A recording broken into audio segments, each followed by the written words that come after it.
তারা যদি পাটা বলি দিতে পারে তাহলে আমরা মুসলিম হয় কেন এই বাজারে গরু জবাই করতে পারবো না?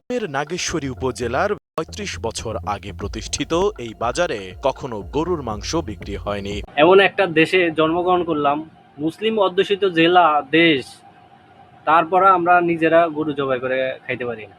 ওরা হিন্দুরা তারা পাঠা বলি দেয়, কিন্তু মুসলিমরা দিতে পারে না। কোন দেশে আসলাম আল্লাহই জানে।